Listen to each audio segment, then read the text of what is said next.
Hey everyone, by popular demand today I'm going to briefly give you all a quick guide for all the information that we currently have regarding the Overwatch League in 2020. Just before we get started though, I know some of you may have been expecting a different video over the past few days, as that had been my original plan. In the end however, after re-recording and reworking the original idea I had, I just thought the final edit was really poor, and in the end I decided to scrap it, as I don't want to be putting out poor content just for content's sake, so apologies for the lack of uploads this week. That said, I do want to again thank everyone for the great support on my channel and videos over the past couple of months, which has kept me really motivated to keep uploading, especially given that I've been tied up quite a bit with uni work lately. For those of you who are new, welcome, and if you'd like to, you can also follow me on my Twitter, @WallEsports, as well as my Discord, both of which I'll have links to down below in the descriptions and comments. With that all out of the way though, let's get on to looking at what we can expect from the Overwatch League in 2020. And whilst I'm sure many of this may be a bit confusing to some of you, please know that I'm happy to answer any questions you might have as best as I can down in the comments below. Or check out the news article from the Overwatch League website itself, which will also be linked. One thing that I'm sure most of you will have been aware of was that the 20 teams in the league were divided into two divisions in 2019, the Atlantic and Pacific. The 28 games played throughout the season in 2019 saw each team play each member of their own division twice, and then every member of the opposite division once. For example, San Francisco played Vancouver twice during the regular season, but only faced New York once.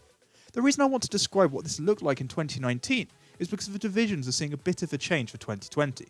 For starters, the Atlantic and Pacific divisions will now be called conferences, and within these conferences will be the newly assigned divisions. So just to be clear, the 2019 Atlantic and Pacific divisions are now called the 2020 Atlantic and Pacific Conferences. Each conference will then have two divisions within it, so the Atlantic Conference will be split into the Atlantic North and South divisions, whilst the Pacific Conference will be split between the Pacific East and West divisions. The teams that are in each division are as follows, starting in the Pacific East with the Chengdu Hunters, Guangzhou Charge, Hangzhou Spark, Seoul Dynasty and Shanghai Dragons. In the Pacific West, the Dallas Fuel, LA Gladiators, LA Valiant, San Francisco Shock and Vancouver Titans. The Atlantic South Division contains the Atlanta Reign, Florida Mayhem, Houston Outlaws, Philadelphia Fusion and Washington Justice. And finally, the Atlantic North holds the Boston Uprising, London Spitfire, New York Excelsior, Paris Eternal and Toronto Defiant. Like in 2019, each team will be playing 28 regular season matches, with each side facing everyone in their own conference twice and the opposite conference once. So again, as an example, a team like Philadelphia will be playing London twice, but Seoul only one time. At this point you may be wondering, what is the point of adding divisions within conferences, rather than keeping it the same as last year? This is where I have to be very clear. Whilst it may look quite similar in style to a sports league like the NFL, the National Football League, as far as I understand it, these divisions have been purely created from an administrative point of view, which I'll try and explain now.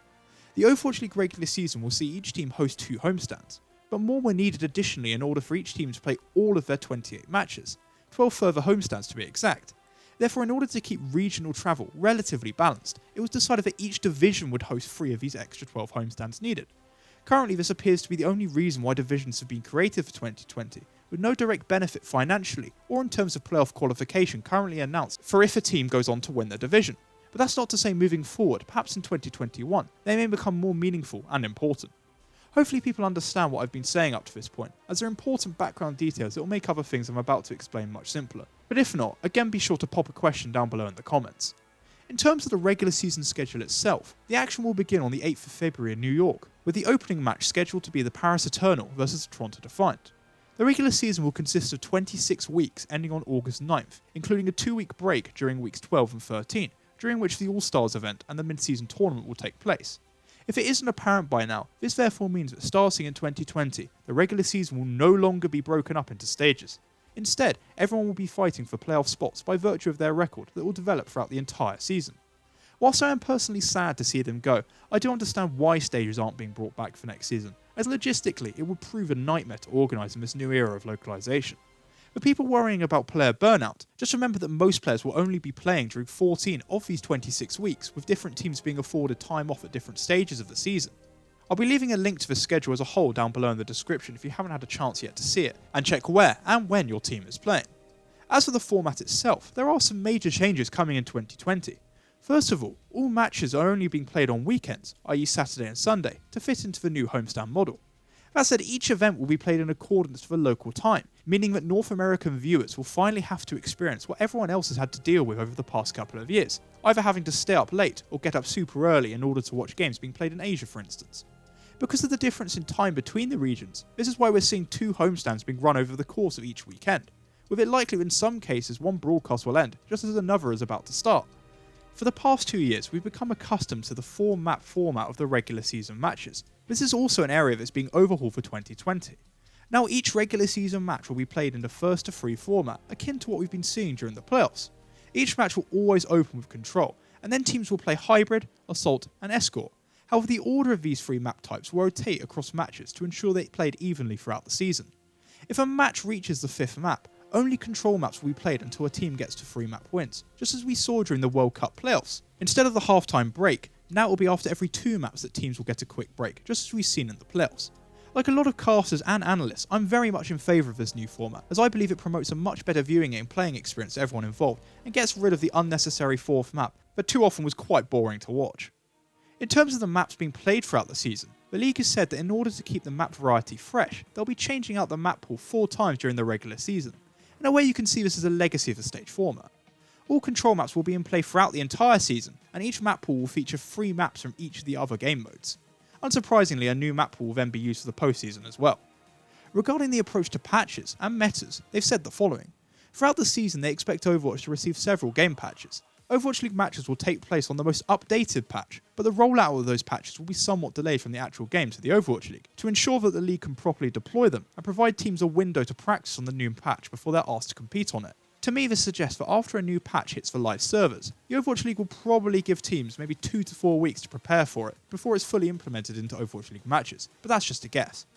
I should probably just elaborate a bit further on the All-Stars event and mid-season tournament that will be taking place roughly halfway through the regular season, which I mentioned earlier. After week 12 of the regular season, there will be a league-wide break for both of these.